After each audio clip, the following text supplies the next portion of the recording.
Welcome to the Human Capital Innovations Podcast, your go-to source for personal, professional, and organizational growth and development.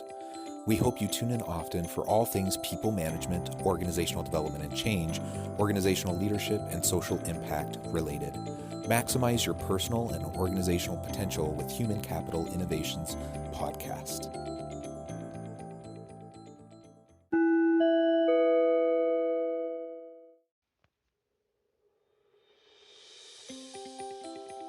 Welcome to the Human Capital Innovations Podcast. In this HCI podcast episode, I talk with Tonya Thomas about why we should delegate, what signs to look for to know when it's time to delegate, and why it is so difficult to delegate well.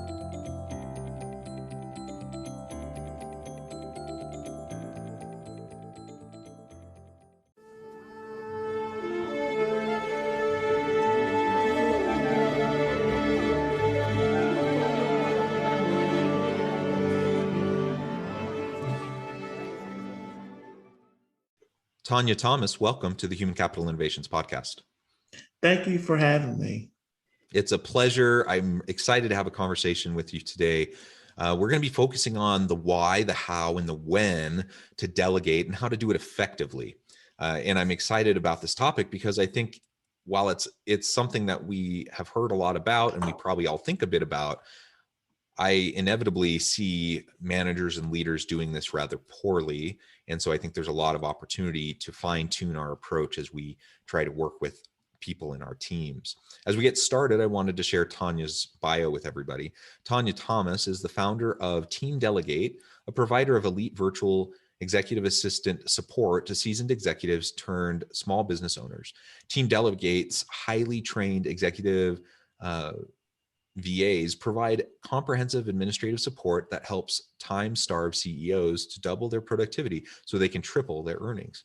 Tonya has been featured in national media, including Entrepreneur and Black Enterprise. She has spoken at women's business events as well as been invited as a guest on podcasts. Her company has provided executive virtual assistant support to entrepreneurs and small business owners for over 20 years, helping CEOs grow their teams from 1 employee to 50, lead multi-million-dollar revenue growth, and freeing up their time to oversee major expansion projects.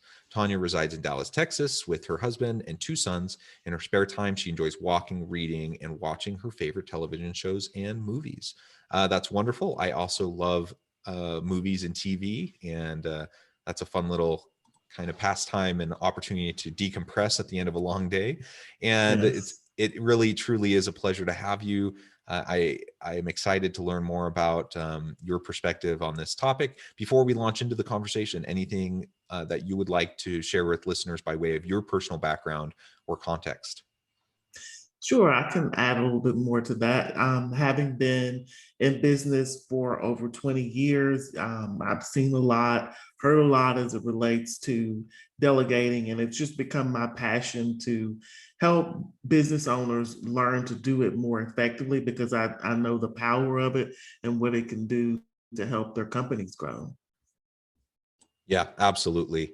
And it really is an under-leveraged skill, I think. I think probably most leaders think they're good at delegating, but in actuality, it seems like many are not particularly good at it. Right. So, and to your point about really what your business does, it's about allowing ourselves as leaders to focus on those most important tasks and responsibilities, those Right. strategic, big picture vision areas that are so important.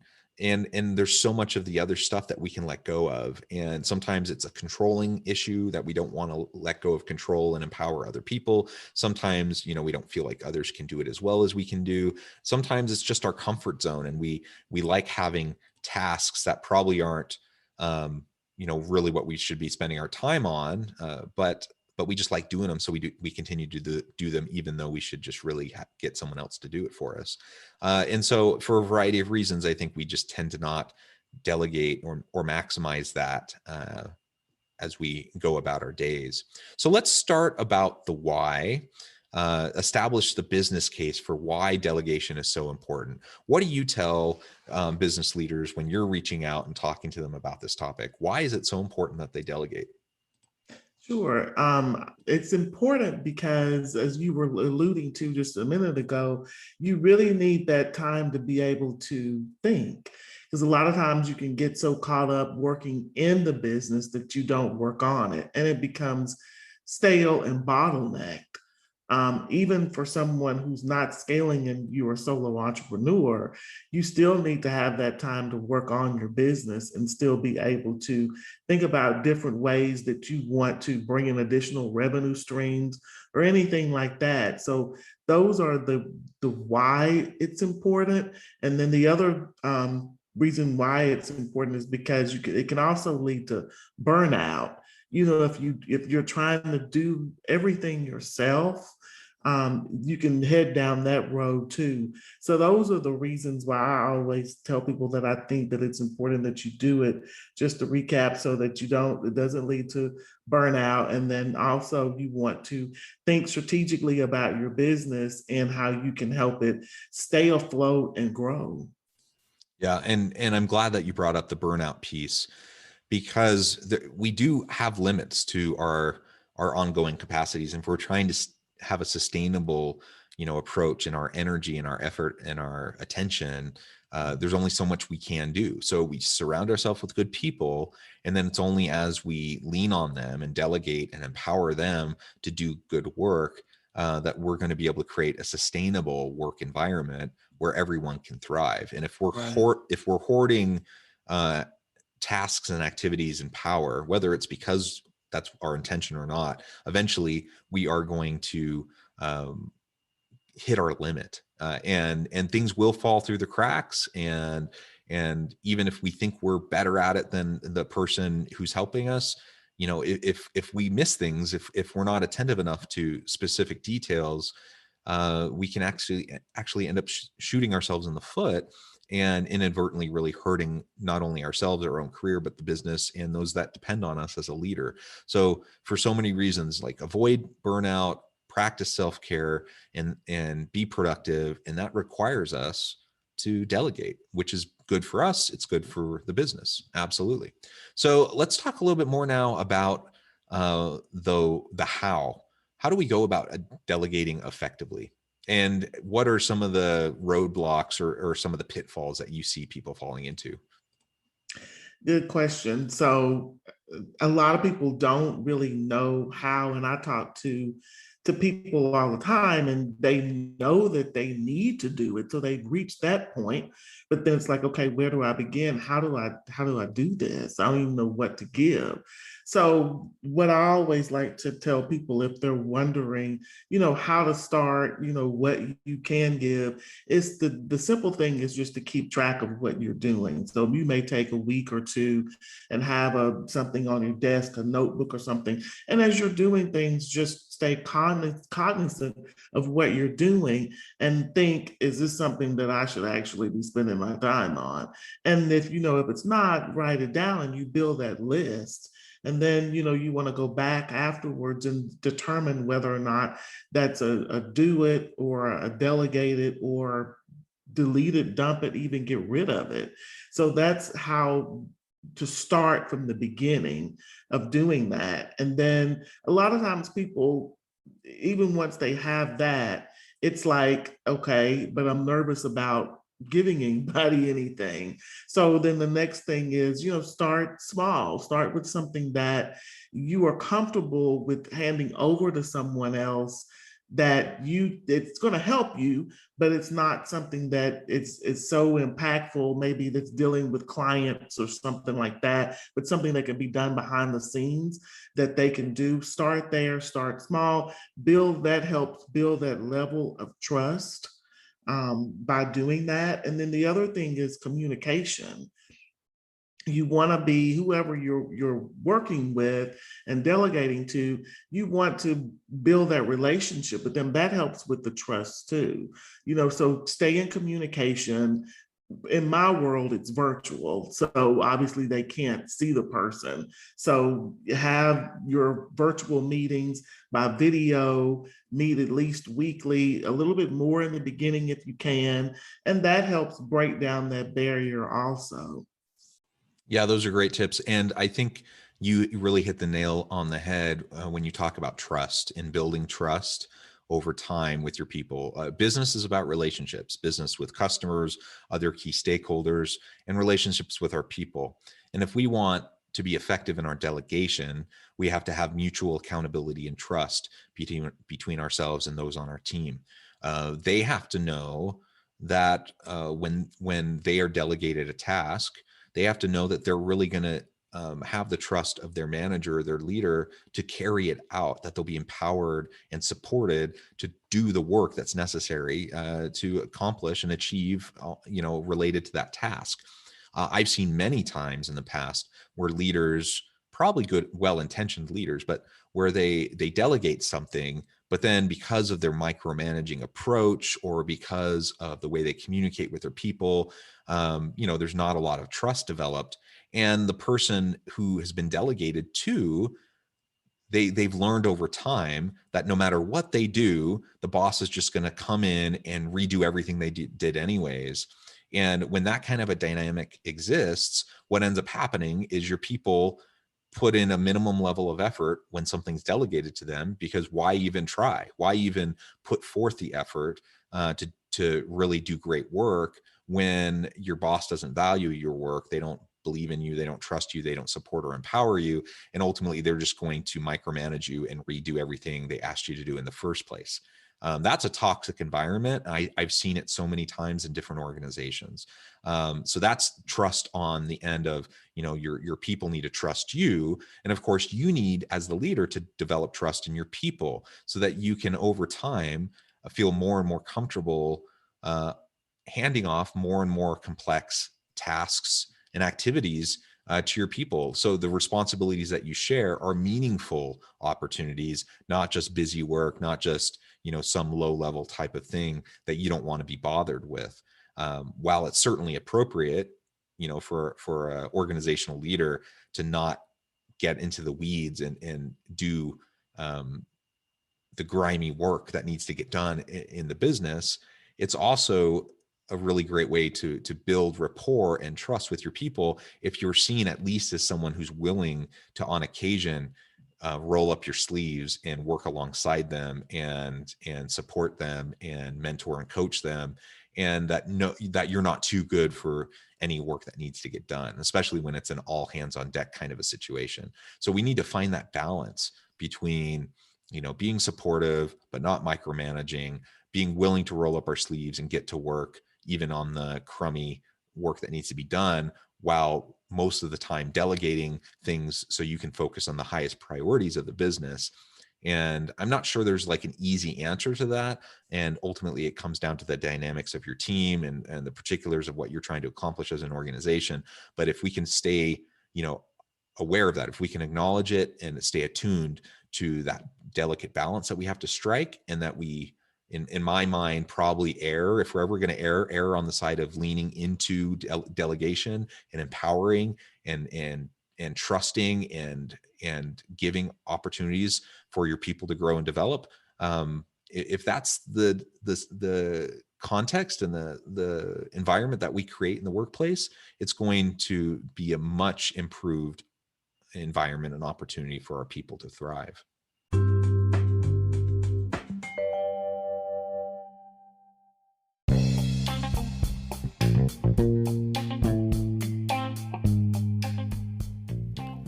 I'm excited to announce the publication of my new book from HCI Press, The Alchemy of Truly Remarkable Leadership: Ordinary, Everyday Actions That Produce Extraordinary Results.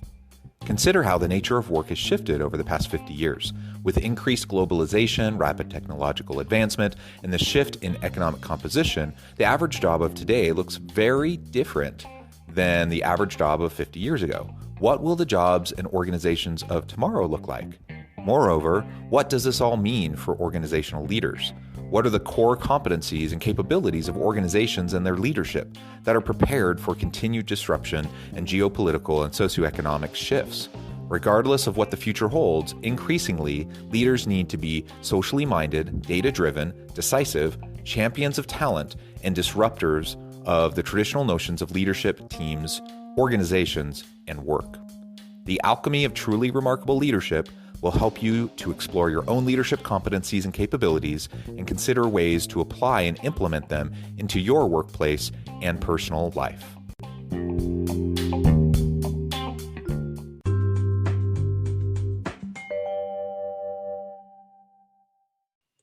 Right, and I totally agree. And if someone is doing the micromanaging, obviously they're not getting the benefit from the delegating either.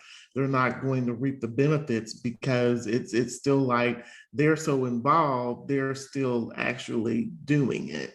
So there's not going to be that extra time to be able to focus on the higher level things because you're still in the midst of doing what you were doing before.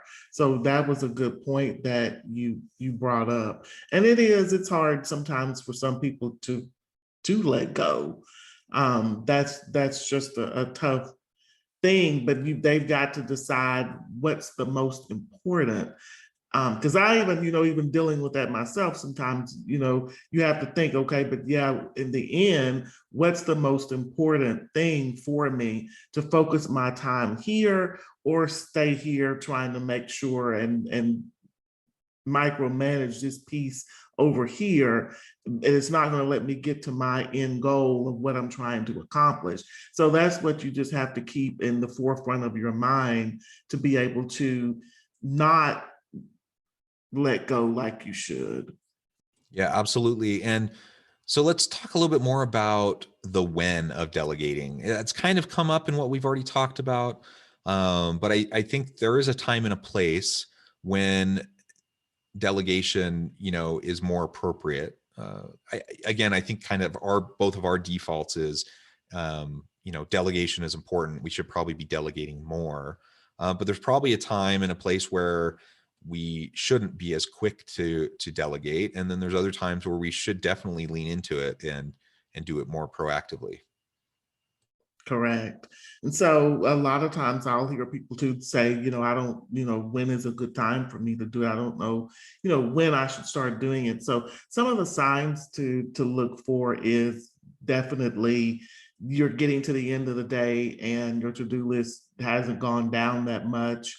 You have things that you want to, goals and things that you want to accomplish, and specifically maybe a task or a project or an additional revenue stream or something that you're trying to do for your business, but that's been on the back burner for quite some time because you don't have time to get to it.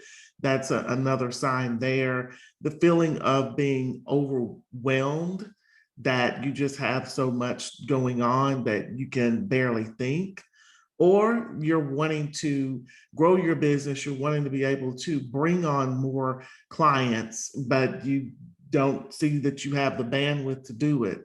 Those are some signs that it's time for you to delegate. That's a good time for you to start thinking about it, that you're ready to do it, because having that extra time, of course, there's 24 hours in the day. We can't work all those times, but if you're working 7, 8 hours a day, then you could have someone else come in and help, and that's going to double your productivity. So thinking about it along those lines too, but those are definitely signs to look for that it's time for you to delegate.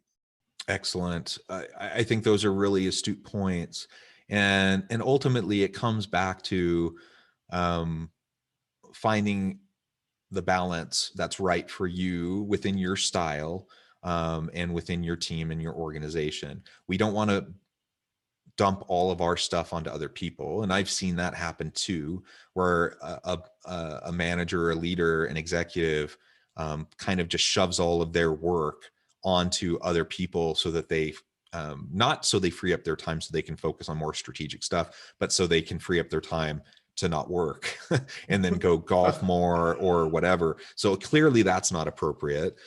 Clearly we want to provide stretch opportunities for our people by delegating in meaningful ways and giving them an opportunity to show what they can do, and over time develop a rapport with them and a trust with them, so that we can lean on them even more heavily in the future and help them develop for their next stage in their career. And sometimes we're in crisis mode, and at that point in time, like we need to be ready, the all hands on deck moments, we need to be ready to roll up our sleeves and dig in and work right alongside our people, even on the more tedious stuff that maybe normally we wouldn't be doing. But most of the time, it really is a good idea that we need to lean more on our people, and we need to leverage their capabilities and trust in them, that they're going to be able to produce and contribute in meaningful ways. And that's going to help us just be so much more productive in how we spend our time and what we're able to accomplish. Well, Tonya, it has been a real pleasure talking with you today. The time has flown by, and we're about to the end of the episode. But before we close, I wanted to give you a chance to share with listeners how they can get connected with you, find out more about your company and how you can assist them, and then give us the final word on the topic for today. Okay, sure. I also have a podcast called Unbottleneck Your Business. So that's one way to hear more from me. You can also visit our website at teamdelegate.com/downloads. And we have some great resources there as it relates to delegating. I'm also active on LinkedIn, so you can find me there, Tonya Thomas. And our company, again, just we work with business owners to help them be able to work in their zone of genius, safeguard their thinking time, and expand their business. And we do that by providing executive virtual assistants, which is remote administrative support. And just to wrap things up here, this has been a fantastic conversation. And I do believe that the power of delegating really helps people grow their time and have more time to work in their zone of genius and do what they love and grow and expand their business. And also from a personal standpoint, have more time with family if that's what you'd like to do, to keep from burning both ends of the candle as well. So keeping that in mind as you think about, and for me, I work a lot with small business owners and entrepreneurs. So if that's you in that role, you strongly want to consider how you delegate. When you do it, just make sure that you do it effectively. There is the right and wrong way to do it. So you want to make sure that you plan for it also, and not just diving in without a plan, because that's a quick way to fail at it. So have that plan in place for how you're going to do it. So that's what I have to share. Thank you so much. I love the whole idea around the zone of genius. Let's tap into that. Let's be more effective delegators. I encourage listeners to reach out, get connected with Tonya, find out more about what she can do for you. And as always, I hope everyone can stay healthy and safe, that you can find meaning and purpose at work each and every day. And I hope you all have a great week.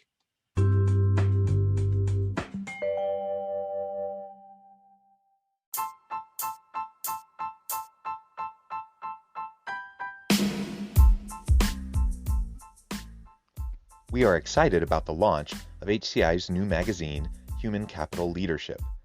Human Capital Leadership is a free, interactive e-magazine designed to help individuals, leaders, and organizations find innovative approaches to maximize their human capital potential. We will be publishing issues quarterly in August, November, February, and May. Check out the first issue and let us know what you think.